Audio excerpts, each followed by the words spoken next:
Our next speaker has played an integral role in building many of today's leading consumer technology companies, including PayPal and LinkedIn. He's one of Silicon Valley's leading entrepreneurs, sits on multiple boards, including Microsoft, and was instrumental in founding one of today's most discussed technology companies, OpenAI.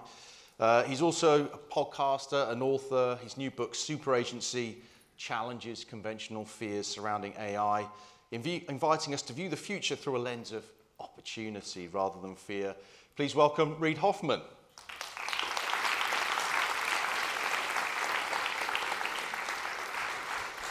Reid, thanks so much for joining us. A pleasure, thank you. Great to have you with us at Wired Health. So there's three areas I'd love to discuss with you here today. First of all, sort of like your new startup, Manus, that you were invited in, which has a lovely kind of fit for Wired Health. And I'd love to talk to you about the book and AI and super agency, and obviously love also to get your perspective on what's happening in the US at the moment.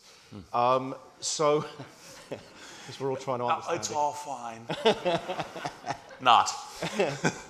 So let's start with Manus, if that's okay. Manus AI, give us a sense of what problem you're trying to solve here and how you came to it. So, obviously I've been doing a lot of this AI stuff from the very beginning of this current wave of generative AI. I was in the founding investor and donor for OpenAI. I actually majored in artificial intelligence as an undergraduate many years ago. I left my walker at the door. But the question around what is happening with AI has been something that I've kind of been engaged in. And then one of the things I realized when you thought about, okay, there's this magical language, predictor that does like all kinds of different things. What could it be used for in ways that are not as often discussed in society? Mm-hmm. And obviously because biology has very deep linguistic parallels, not just genetics, but also the notions of bindings and other kinds of things in the computation around biology. I was like, well, I think there's a stack of tools here, not just the obvious large language models, but a bunch of other things that could really accelerate a whole set of things in health conditions, including some critical ones. And so I started talking to my friend Siddhartha Mukherjee about it because I was familiar with him as an author, I was familiar with him as a researcher, and he's like, well, I've actually brought cancer drugs to market. And I was like, no, actually, I didn't know that. Right? So we then started talking about it, and he ran me through the entire process from initial ideation of targets to deploying drugs. Yeah. And we looked at each very thin slice, and I said, okay, here's what I know what AI can currently do. Here's what I anticipate AI will be able to do in the next 5 years. Right. And here's some of the unknowns. Let's look at each part of that and then identify the key areas and then see if we can suddenly, because as everyone in this room knows, there isn't like one cancer, right? It's not, there's tons of different cancers, and it's one of the reasons why it's so resilient to efforts to fix it. And we're like, well, but actually AI, just as our last speaker is a massive acceleration. And so that's what got me into that. And we're doing kind of a blend of the best of science. We have an amazing scientific advisory board, how you do targets, and then a blend of most current AI in order to identify targets and develop things. And how are you using AI and machine learning differently from other startups? There are other startups in this space, obviously, and there's obviously AI being deployed. We heard from Daphne this morning about the way that she's thinking about it. What's different about Manus AI? Well, Daphne's great, and I like what she's doing a lot. What I would say is that we have, and we're very early, so we haven't really deployed anything, so we're not talking about it in huge depth. But we have some angles by which we think we integrate in areas of computational chemistry. We integrate in the notion of some ways of doing the kind of the modeling of it, how we get the loop to ground truth of understanding what's actually happening in biology. Frequently, too much of the computer science tends to be, oh, we'll do it all in silicon. Yeah. And you're like, it's too complicated for that right now. Right. So what is the way you bring them together? And that's part of the I think, our hypothesis with Manus, because I don't know anything about drug creation. I only know AI. Sid knows everything about drug creation and oncology research. And so the two of us kind of bringing that together and bringing the teams together in order to do that. Well, we're seeing that in so many different, areas at the moment. This kind of interdisciplinary approach, it really is. We see it over at Google DeepMind with some of the work they've done on protein folding. Yeah, exactly. So in terms of like the way that you're thinking about it, what does sort of success look like? I mean, we just heard from sort of Steve on like these are long-term projects, and we're hoping that AI will be impactful. But like, what do you hope for? What are you hoping for in the next sort of 3 to 5 years? So. This is one of the things that Sid had to say. In this world, you're not supposed to actually make any really specific predictions because, FDA and a bunch of other things. Sure. But the hope is that we will actually get, as opposed to like where you have this kind of classic, brilliant scientific researcher who goes, I have this idea for a new molecule, and let's go work on trying to make that work. You start with, I have 10,000 candidates that I'm sorting through as new molecules.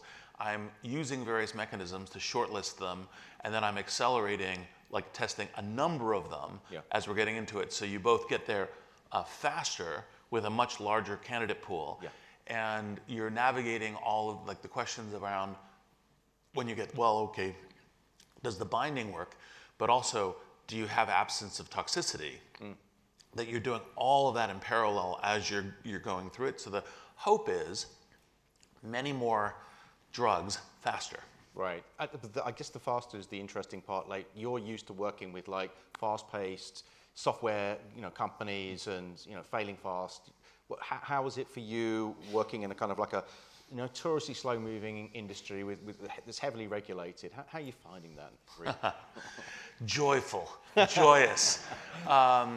So it is one of the things that I think about some is like, well, how do we make the whole thing faster? Because obviously, as everyone in this room knows, if you take an extra 3 years to bring something that, to market, that 3 years is a bunch of fatalities and a bunch of other things. So you actually want it to go fast. And what is the way that you design it in a way that you have, kind of maximum benefit and minimal risks and costs as doing it. Now, this is my, call it first real effort to move from pure software, which is typically where I am, and so it's a learning experience for me. And usually when someone says learning experience, there's a certain amount of scar tissue and blood, right, on this.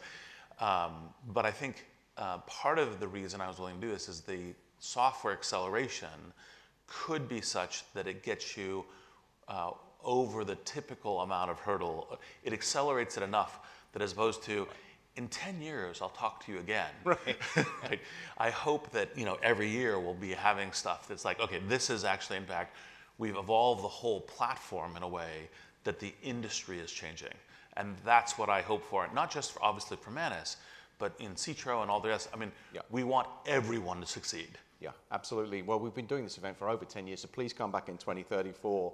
I'd love to talk to you now about super agency. You're, I would say, in terms of like the spectrum of Silicon Valley type people, or people who are working in the sphere of AI, you're pretty optimistic. You're kind of like very positive and boosterish about it. I'm just wondering, like, first of all, what is the basis for this optimism?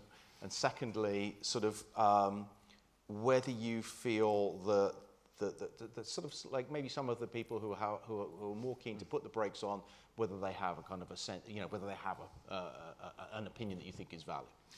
Well, so the second one is obvious, which is I do think that the people who are raising concerns and are thinking about it, it is an important part of the discourse. It's part of navigating risk to get to future. And I'm by no means of the stop talking about the risks. Right. But the problem is that there's various ways in which we're going to be heading towards that future, whether it's multiple countries competing with each other, multiple industries, multiple companies. And the clock is not set by the fact that, like a regulator in the UK does not set the clock for this. Yeah.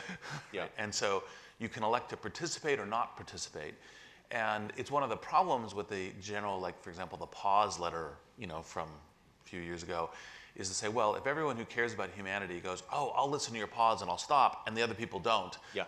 it's a negative outcome, Yeah. right? So you actually want to continue going along and navigating. Yeah. Now, that being said, part of what we did in Super Agency is we said, every single time a new general purpose technology comes along, we have a discourse that's very much like the one we have right now. Right. So it may be news to people in the audience that actually, in fact, many of the ways that AI is discussed, the printing press was discussed. Right. It's a source of misinformation, it's going to destroy society, it's going to reduce human agency, And, obviously, we don't have anything, we don't have scientific method, we don't have science without printing press, etc. Yeah. Now, that being said, humans are very bad at transitions, Yeah. right? So printing press, nearly a century of religious war, because we as human beings engage in these transitions poorly. Right. Some externalities. Yes. But I think part of the thing is you don't get the future you want by trying to avoid the futures you don't want. You get the futures you want by steering towards it. And so part of the reason to be positive is to say, and this is my kind of my word to the critics, is to say it's fine to be critical, it's fine to do that, but as opposed to saying, oh, it's going to be terrible, go, here's the things we can do to have better outcomes than worse outcomes. Right. That's what the real work is. Yeah. Right. Right. Whether you're a pessimist or an optimist, that's what the real work is. Steer this way. Right. And so part of the point of super agency is to say, here are the ways that we need to steer, which is we want to steer towards increased human agency, both as individuals and society. And by the way, in transformations, there's always transformations of human industry. So like when the car came out, if my living was driving a horse carriage, it's more, I have a transition of agency. Yeah. It's painful, it's difficult. It's always painful and difficult. Let's try to make it less so because the future is really worth it. Okay, yeah, not good. Car's not good for blacksmiths. So let's talk a little bit about sort of like, gosh, I can't remember when it was, like 3 or 4 weeks ago, the DeepSeek news. You mentioned the fact that sort of like this is obviously a highly competitive field. There's nation states competing. We saw DeepSeek cause massive market fluctuations because apparently the capital outlay to build it was much lower than some of the closed models in the US. Do you see DeepSeek changing the game?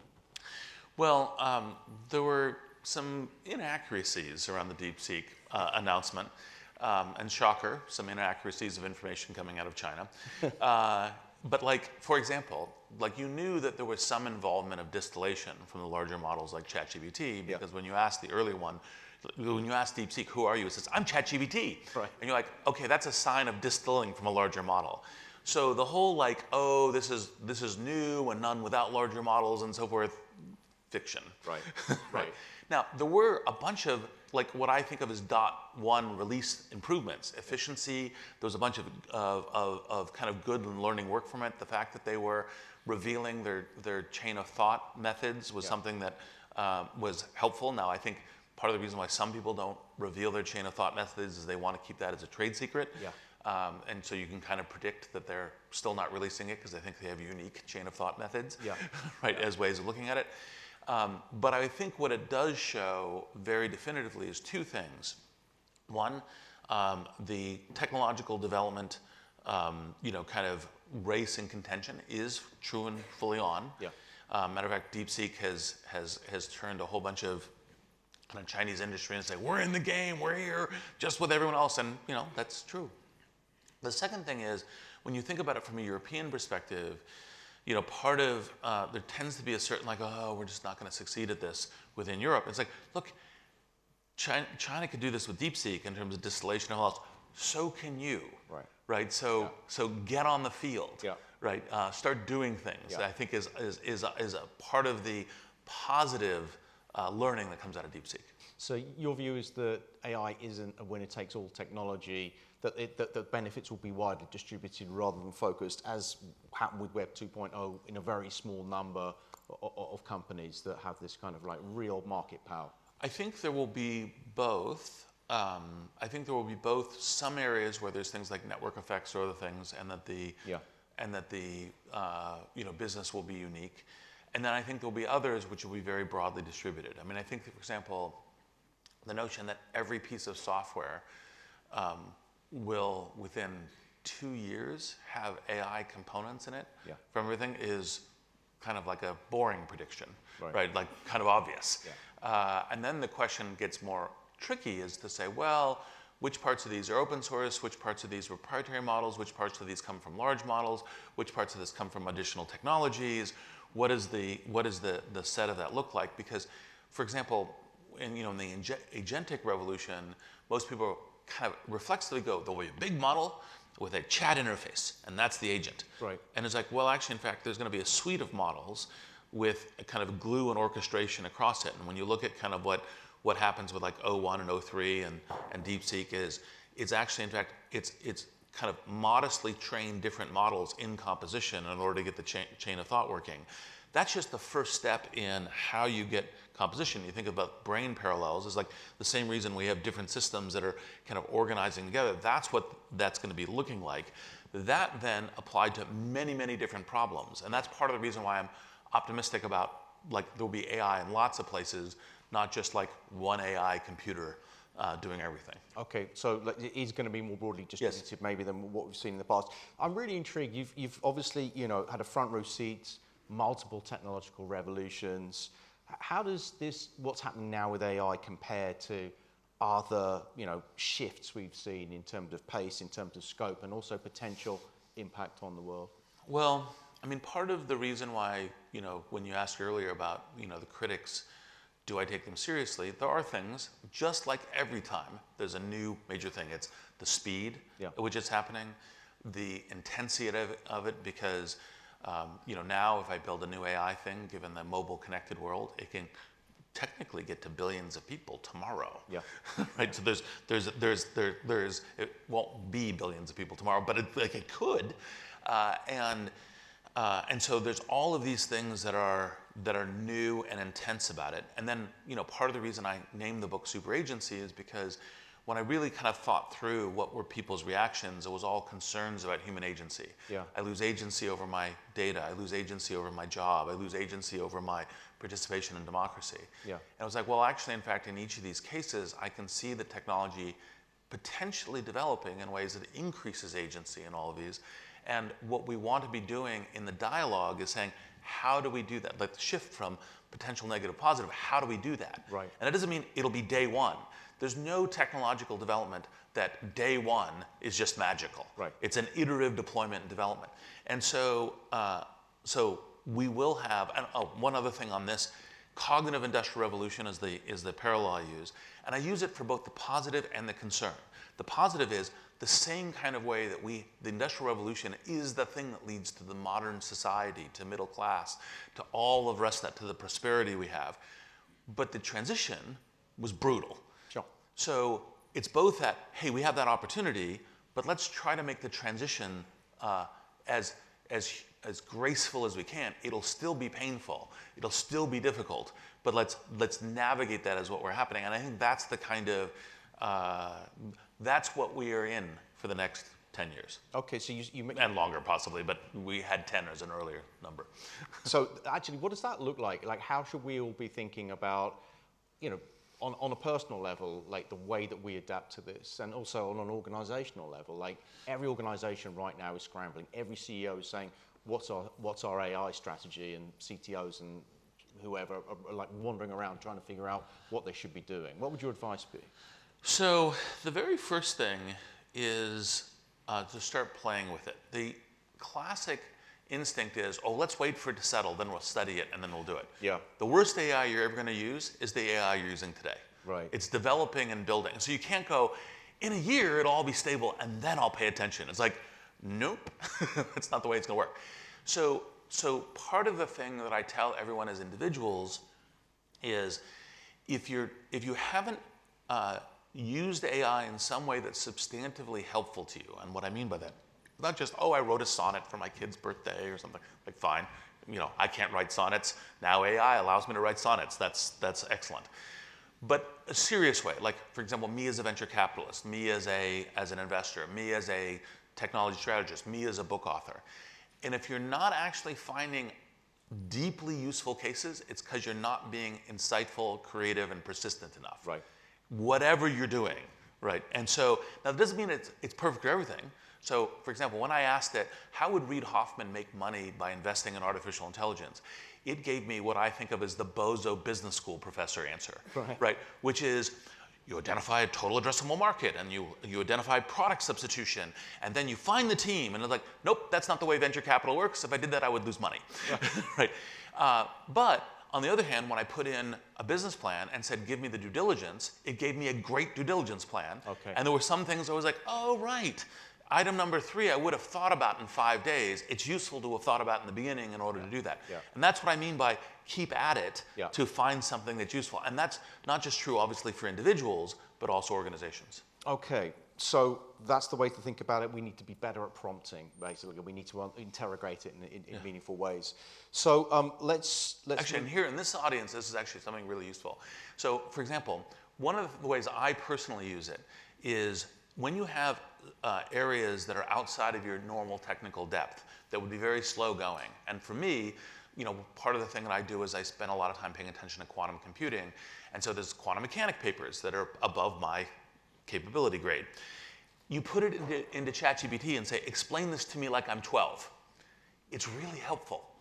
Right. So just in terms of given all the science and in depth, like some area you go, well, I'm really curious about what's happening in this other area that I'm not as expert, and I want a parallel. Go get the paper, put it in, and by the probably most of the people in this room, you could probably do higher than 12. I start with 12, but anyway. So talking about 12-year-old behavior, let's talk a little bit about... we must be in the US now. I mean, you were pretty vocal about the dangers of a second Trump administration. Many of your contemporaries in the Valley have embraced the administration. I just want to get your sense of, is this pure expedience, or has there been a sort of a shift in the politics of technology? Well, I mean, it's both. But look, a lot of the kind of accurate negative things have been said, and I'm happy to repeat them. You do want your industries, including the tech industry, to be responsive to your democratically elected government. And it was a democratic vote, and it's an election. So I think that's a feature, not a bug. Even if you intensely disagree with the elected government. I think that the questions around, kind of what should business leaders be doing in this kind of environment, it doesn't mean that you need to always agree with things. So, for example, I would like business leaders to be speaking out more against, the actions that are kind of crippling the scientific community. That's bad for humanity, bad for society. Fix that, right? And so you can say, fine, I will be more concessive to where the legal winds are blowing relative to, kind of DEI or something like that. But still stand up for some of the things that are just fundamentally ground truth and important. Yeah, I mean, I saw Eric Topol on Blue Sky yesterday talking about sort of some of the programs that are going to be shut down through the National Institutes of Health, which have real kind of impact on research that's happening. I mean, you've worked closely with Elon in the past. You've had a back and forth with him very recently on X. Do you have a sense of what's motivating him? What's going on, Reid? So Elon's mode is that he believes he's the hero of humanity. Healthy. Yes. And the challenge is he believes that anyone who disagrees with him is a villain. And the thing that I would say is it's important to be in the right psychology state where you think, look, there are multiple heroes, and I'm collaborating with other heroes, and there may be people who disagree with me who do so for good reasons. And I think that's a lot of the misfiring you're seeing. Now, another of it is because, look, I love companies. I invest in them. I start them. I started Manus. I think they're one of the best inventions we've made as human beings for doing scale-intensive risk projects. There's a reason you govern countries different than you govern companies. If a company goes away, it can be painful and bad for customers, bad for employees, bad for shareholders, but it's fine. If a society breaks, it's cultural revolution, right? It's like what kind of more reminds me of what I'm seeing in the US is more like Mao, right? It's like, let's take the risk with the fundamental way that we operate. Not good, right? It's actually smart to pay an inefficiency tax to keep society running, and you can't risk, as it were, risk it all. And I think that's a problem with mindset. You need to understand that government is different than companies. You mentioned companies. You obviously run many of them. This administration is extremely transactional, we've seen. Are you concerned for your portfolio companies or your investments? Well, I would like to say that I'm not, but things can be so random and occasionally lawless in how things are currently playing. I really have no idea, but as an entrepreneur, I try to stay hopeful. And yourself, like you feel okay? Yeah, so far, but I mean, given that Elon invents all kinds of fictions. I mean, like I was tempted when he said, and he's funding these paid protests against Tesla. I was like, well, if you tell me which organizations I should fund in order to do that, maybe I'd be tempted to do that. I don't really know what you're talking about, right? And by the way, you're kind of missing the plot point, which is there are a lot of people who are unhappy with you, yeah. and they are expressing their unhappiness, and that has nothing to do with paid protest. I mean, don't go back to the kind of fascist playbook of the only people protesting against me must be paid demonstrators. Like, newsflash, there's a bunch of people unhappy with you. Right. So we started off with talking about your optimism. Give us the best case scenario for the next 4 years. Leave us all with something to hold on to. Well, look, never waste on a challenge. Obviously, part of what I think we're seeing is an enormous degradation of the international world order. We're having a massive increase in kind of chaos. All of that's bad. Good things might be, can Europe rediscover its strength and vigor? Right. Can it be another kind of polar lead in the world, making it a much more kind of multipolar world and bringing in certain things? And does it discover its importance of participating and inventing the future rather than just kind of following along into it? That could be a really good thing. I appreciated that Mark Carney got elected. I thought that was a huge silver lining in the storm cloud. So I think and part of it is as individuals, as organizations, it's really as difficult as it can be in crises. Is never waste a good crisis. Try to play it for opportunity. Not that you would have chosen the crisis, sure, but try to do as best you can. Great advice. I should say that we have Reid signed some books very kindly, and they're for sale at the front, so opposite the registration desk when you go out for coffee. Reid, thank you so much for being with us. A real pleasure. Thank you. Pleasure. Thank you.